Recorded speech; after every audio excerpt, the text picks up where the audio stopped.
हमारे सभी YouTube family को बहुत बहुत जय जय श्री सीताराम। इस जीवन में दुख कष्ट और परेशानियां किसी की खत्म नहीं होती। जो ये कहता है कि नहीं मेरा जीवन बिल्कुल सुखी है, वो गलत कहता है। हाँ, संतुष्ट हो सकता है, इसे जीने की एक कला होती है, लेकिन कहीं ना कहीं हारी दुखारी हमारे को लगी रहती है। कोई मानसिक रूप से परेशान है, कोई फिजिकल रूप से परेशान है, कोई फाइनेंशियल दिक्कत से गुजर रहा होता है। सबसे ज्यादा परेशानी इस बात की होती है कि हम ये चाहते हैं कि हमारे अपने जीवन के रहते हुए बच्चे जो हैं सक्सेस को प्राप्त कर रहे हैं। वो कहते भी हैं कि बेटा देख, तेरे इस सक्सेस मेरे सामने तू सक्सेसफुल हो जा, क्योंकि इसके बाद में कोई तेरी सक्सेस को देखकर खुश होने वाला नहीं है। बहुत कम लोग ऐसे हैं जो कम से कम अपने घर परिवार के लोगों को सक्सेसफुल देखकर खुश होते हैं। नहीं तो हर किसी के अंदर ये एक जहर भरा रहता है कि भैया जो कुछ भी हो जाए, ये बंदा मेरे से आगे निकलना नहीं चाहिए। उनकी प्रार्थनाएं इसलिए बहुत कम चलती है कि मुझे सक्सेस दे दे, इसलिए खूब ज्यादा चलती है कि दूसरा जना सक्सेसफुल ना हो जाए। और यहां पर जिंदगी इतनी कठिन हो जाती है कि आदमी अपने सुख सुविधाओं का ख्याल बाद में करता है। सबसे पहले वो ये सोचता है कि यार अगर शादी ब्याह करवा दिया, कर्जा उठा लिया, तो किस तरीके से कर्जे की किस्तों को निपटाया जाए। कई बार वो ये सोचता है कि भैया ठीक है, मैं इस तरीके से स्टेप बाय स्टेप फाइनेंशियल कदम बढ़ाऊंगा, सब कुछ सही हो जाएगा। लेकिन अचानक से कोई हारी दुखारी कोई दुर्घटना आ जाती है, जिसकी वजह से आदमी को परेशान होना पड़ता है। लेकिन जो महाबली हनुमान जी की शरण में स्वयं को सौंप देता है, उसके घर में, उसके परिवार में, उनके सदस्यों के ऊपर एक कवच तैयार हो जाता है। लेकिन फिर भी कोई भी पूजा पाठ आपसे 3 चीजें मांगती है। सबसे बड़ी चीज है श्रद्धा। क्या आप जो पूजा कर रहे हैं उसमें आप पूरी तरीके से भगवान के प्रति श्रद्धा रखते हैं? दूसरी सबसे बड़ी चीज ये मांगते हैं कि क्या आप एक ही समय पंचुअलिटी मतलब दे सकते हैं उस पूजा को। ऐसा तो नहीं है कि जब मन आया मुंह उठाया पूजा कर ली। हम यही तो सबसे बड़ी गलती करते हैं। हम ये भूल जाते हैं कि नौकरी पर अगर 9 से 5 बजे तक जाना है और वहां पर देर होने के बाद में बॉस की डांट पड़ती है, लेकिन यहां पर पूजा करते समय हम उस पंचुअलिटी का ध्यान नहीं रखते। हम ये सोचते हैं यार ये तो मेरा अपना काम है। आपका अपना काम है। आपका अपना काम ये भी है कि अपने शरीर को आपको सुधार कर रखना है। आप ये सोचते रहते हैं कि आज नहीं कल, आज नहीं कल मैं योगा करूंगा, प्राणायाम करूंगा, एक्सरसाइज करूंगा, बाहर घूमने जाऊंगा, और वो दिन कभी नहीं आता। इसलिए पंचुअलिटी आपके जीवन में होनी चाहिए, पूजा पाठ में होनी चाहिए। तीसरी जो सबसे बड़ी चीज है, आप क्या शुद्धता, पवित्रता, सात्विकता पर ध्यान देते हैं, या फिर बस मन आ गया पूजा कर ली और बस ये मान लिया कि नहीं भगवान तो भाव के भूखे हैं और हम तो शुद्ध और सच्चे हैं। हमारे को समझना चाहिए कि आज के इस युग में कहीं ना कहीं असमय विकार हमारे मनोमस्तिष्क में पैदा हो ही जाते हैं। जरूरी नहीं है कि वो विकार जो है वो काम वासना से रिलेटेड हो, वो विकार लालच से रिलेटेड हो सकते हैं, वो विकार एक ऐसी प्रतिस्पर्धा के प्रति हो सकते हैं कि वो जेन्युइन नहीं होती। किसी दूसरे को बढ़ते हुए देखकर आप उसके परिश्रम पर तो ध्यान नहीं देते, आप सिर्फ ये ध्यान देते हैं कि वो आगे कैसे बढ़ रहा है, और यही चिंता आपको सताती रहती है कि किसी तरह से उसकी टांग को कैसे खींचा जाए। खैर, मेरा कहने का मतलब यह है कि कोई भी पूजा पाठ सिर्फ तभी आपके जीवन में सक्सेसफुल हो सकती है जब आप इन 3 चीजों के प्रति सतर्क रहेंगे। अब आ जाते हैं कि ये जितनी मैंने परेशानी आपको गिनवाई हैं कि हमारे काम बनते बनते बिगड़ रहे हैं या बन ही नहीं रहे हैं, या फिर शादी ब्याह के लायक बच्चे हो गए हैं लेकिन उनकी शादी नहीं हो पा रही है, और अगर शादी भी कर दी है तो कर्जे में डूबे हुए हैं, या फिर कोई व्यापार कर रहे हैं और वो चल नहीं पा रहा, या फिर चलते चलते रुक गया है, या फिर नौकरी में आप एक एलिजिबिलिटी रखते हैं लेकिन आप आगे नहीं बढ़ पा रहे और दूसरे जने ग्रोथ कर रहे हैं, तो कहीं ना कहीं आपको शायद ये फील हो रहा होगा कि नजर दोष आप पर लग रही है। तमाम ऐसे कारण हो सकते हैं।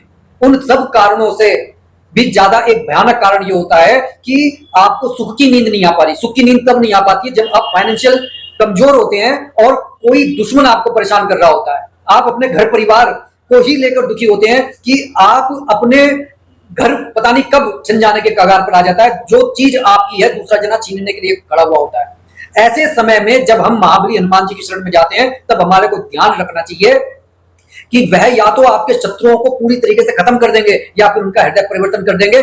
बस आप सच्ची श्रद्धा और विश्वास रखिए, लेकिन कभी आप ऐसा इंटरफेयर उनके काम में मत कीजिए कि नहीं मेरा तो काम ही नहीं हो रहा। जब आपने कह दिया और विश्वास रख लिया, अब वो अपने हिसाब से काम करेंगे। क्योंकि कई बार ऐसा होता है कि भगवान हमारे बहुत सारे रास्ते बंद कर देता है क्यों बंद कर देता है? क्योंकि वो डायरेक्ट आकर हमारे से नहीं बता रहा कि भाई हमारे को इस तरीके से आगे बढ़ना है, इसलिए। और हम समझ नहीं पाते, क्योंकि हमारे को तो सेफ जोन से बाहर निकलना ही नहीं है। आदमी अपने सेफ जोन से बाहर तब निकलता है जब उसे फाइनेंशियल डिस्टर्बेंस होते हैं, जब उसके घर परिवार वाले उसकी सहायता नहीं देते, जब उसके रिश्तेदार उसकी सहायता नहीं करते, जब मित्र उसकी सहायता नहीं करते, तब एक आखिरी दरवाजा बचता है।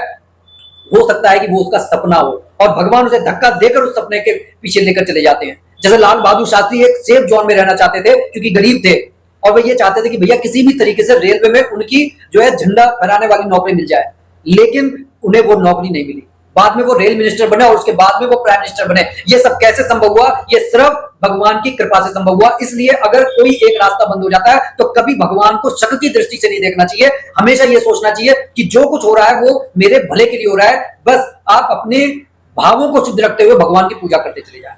अब अगर आपके जीवन में आप कोई परिवर्तन चाहते हैं, कोई ट्रांसफॉर्मेशन चाहते हैं, तो आपको एक सबसे जरूरी काम करना है। आपको हर पूर्णमासी के दिन अपने मंदिर को अच्छी तरीके से साफ करना है।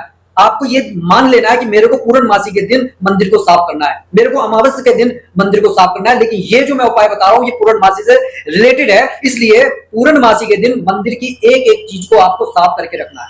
उसके बाद में आपको महाबली हनुमान जी के सामने संकल्प लेना है, गणपति जी का 5 बार नाम लेना है, श्री राम जी की स्तुति करनी है, उनका नाम लेना है, क्योंकि बिना प्रभु श्री राम की पूजा किए बिना हनुमान जी आपकी मदद करने के लिए आगे नहीं बढ़ सकते। क्योंकि ऐसा नहीं है कि वो मदद आपकी करना नहीं चाहते, लेकिन हकीकत यह है कि राम नाम एक चुंबक की तरह उनको खींच लेता है। और हमारे को यह समझना चाहिए कि जब हम उनके स्वामी की प्रशंसा कर रहे हैं, हालांकि वो जगत के आधार है, हम सबके स्वामी हैं, लेकिन वह भी हनुमान जी को बहुत प्रिय है और हनुमान जी भी उनको बहुत प्रिय है। तो उस नाते हमारे को जो अपने काम बनवाने हैं तो इस तरीके से बनवाइए कि किसी भी तरीके से बस हमारे जीवन में जबरदस्त ट्रांसफॉर्मेशन हो जाए।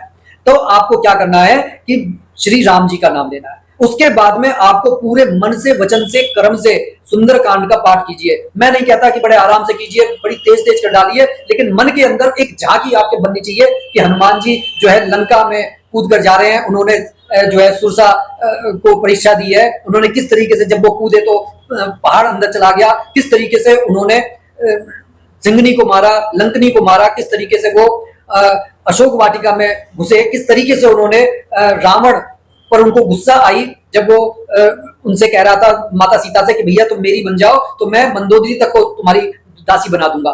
ये जो सारी झांकी है ये आपके दिमाग में बननी चाहिए, तभी एक भाव पैदा होते हैं। जब भाव पैदा होते हैं तो मन लगता है, जब भाव ही पैदा नहीं होंगे, मन ही नहीं लगेगा, तो फिर आप किसकी पूजा कर रहे हो? इस तरीके से आपको पूजा करनी है। लेकिन कई लोग कहते हैं कि नहीं मेरे को घंटा लग जाता है, मेरे को 2 घंटा लग जाता है, मैं नहीं कर सकता। तो कम से कम इस दिन पूर्णमासी के दिन आपको 11 बार हनुमान चालीसा का पाठ करना है। लेकिन अब इस सारे में आप ये सोचेंगे भैया नया क्या है, हम तो सुंदरकांड का पाठ हर मंगलवार को करते हैं, हम तो रोज 11 हनुमान चालीसा का पाठ करते हैं। तो सबसे जरूरी बात मैं अब आखिर में आपको बता रहा हूं, इस पूरे प्रक्रम में सबसे पहला कार्य आपको यह करना है कि आपको या तो तांबे का एक छोटा सा आप जो है मटका ले ले, लोटा, या फिर मिट्टी के कुल्हड़ आते हैं अगर सामर्थ्य नहीं है, ठीक है।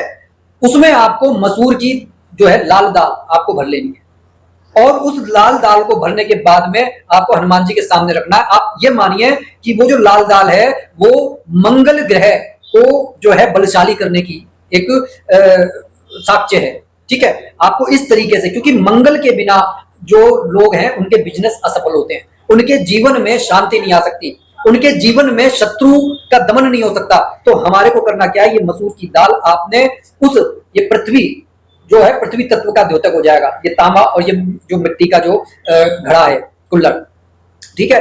और हमारे को यह भी मालूम होना चाहिए कि जो मंगल हैं उन्हें धरती पुत्र कहा जाता है, धरती के पुत्र हैं। हमारे को इन दोनों चीजों को मिलाना है क्योंकि हम धरती के ऊपर रह रहे हैं। अब आपको करना क्या है, जोर जोर से सुंदरकांड का पाठ करें, श्रद्धा के साथ करें, चाहे जल्दबाजी में करें, लेकिन जोर जोर के साथ करें, ठीक है। अब आपको सबसे जरूरी काम क्या करना है, जब आपने पूजा कर ली, आपने गुड़ चने का भोग लगा दिया या फिर गुड़ मिस्सी रोटी का भोग आपने लगा दिया और ये भोग आपके घर परिवार वाले लोगों को ही खाना है। आपको पूजा होने के बाद में, जब आप, चाहे ये पूजा आप शाम को करें चाहे आप दिन में करें, जो भी आपको उत्तम समय लगे, जब आप शांति के साथ पूजा कर सकते हो, जब आपको कोई डिस्टर्ब ना कर रहा हो, जब आपको ये पूजा करनी चाहिए। अब पूजा करने के बाद जब आप सारे कार्य से निवृत्त हो जाए, तब इस कुल्हड़ को लेकर आपको दक्षिण दिशा में ऊंची जगह पर रख देना है। कम से कम वहां पर आपकी हाइट से ऊंचा होना चाहिए। टॉयलेट और बाथरूम में नहीं रखना है। आप बेडरूम में भी रख सकते हैं, आप आंगन में रख सकते हैं, ऊंची जगह पर आप रख दीजिए। इस तरीके से आप देखेंगे जब तक दूसरा पूर्णमासी आएगा आपके घर परिवार में बहुत कुछ आप देखेंगे कि ट्रांसफॉर्मेशन हो रहा है, बहुत सुख समृद्धि आ रही है, आपके ब्लॉकेजेस खुल रहे हैं। जो लोग ये कहते थे कि भाई मेरे को तो कमाई का साधन नहीं मिल रहा, मेरे को तो क्रिएटिव आइडियाज नहीं मिल रहे हैं, वो देखेंगे कि उनके जीवन में बहुत भारी परिवर्तन आ रहे हैं। ये क्रिया आपको हर पूर्णमासी को करनी है। कम से कम 1 साल तक आप इस प्रयोग को करके देखें, आपके जीवन में वो परिवर्तन आएंगे जो आप चाहते हैं। लेकिन करना आपको होगा, बिना आपके किए कुछ भी आपको प्राप्त नहीं हो सकता, क्योंकि कर्म के बंधन में आप बंधे हुए हैं। जैसा आप कर्म करेंगे वैसा ही फल आपको प्राप्त होगा। और अगर अच्छे कर्म करेंगे तो जो बुरा प्रारब्ध आपके ऊपर आ रहा है वो ठीक होता चला जाएगा। क्योंकि कर्म जब तक नहीं करेंगे तब तक अच्छाई नहीं रहेगी, शुद्धता नहीं रहेगी, क्योंकि नेगेटिव एनर्जी तो आप पर बिना कर्म किए भी आती रहेगी। आपने देखा होगा पुराने जमाने में जब ऋषि मुनि यज्ञ किया करते थे, तो जब वो यज्ञ किया करते थे तब निशाचरों को निमंत्रण नहीं देते थे, वो अपने आप आ जाते थे उनके यज्ञ को विध्वंस करने के लिए। लेकिन देवताओं को बुलाने के लिए, अपने कुछ चमत्कारों को प्राप्त करने के लिए, कुछ शक्तियों को प्राप्त करने के लिए उन्हें प्रयत्न करना पड़ता था, उन्हें कर्म करना पड़ता था। उसी तरीके से हमारे जीवन में नेगेटिविटी तो बहुत है, उस नेगेटिविटी को भगाने के लिए, उस शक्ति को प्राप्त करने के लिए आपको प्रयत्न करना होगा। तो ये आपको हर पूर्णमासी को करना है। अब सवाल उठेगा कि उसके बाद में ये जो मसूर से भरा हुआ कुल्हड़ है, ये तांबे का लोटा है, इसका क्या करना है? आपको करना यह है कि अगले पूर्णमासी पर आपको ये सुबह के समय क्या करना है कि इसको किसी पेड़ पर, जो पीपल का, बरगद का पेड़ है, आप वहां पर इसको रखकर आ जाइए। अगर लोटा है तांबे का तो आपको क्या करना है, तांबे का, पीतल का, तब आप वो मसूर की दाल आप डालकर आ जाइए और जो वो लोटा है उसको धोकर मांजकर पुनः उसको पूजा में इस्तेमाल कर लीजिए। उसमें मसूर की दाल को भरकर आप पुनः इसको जो है पूजा करने के बाद ऊंची जगह पर, दक्षिण दिशा में ऊंची दिशा पर आप रख सकते हैं।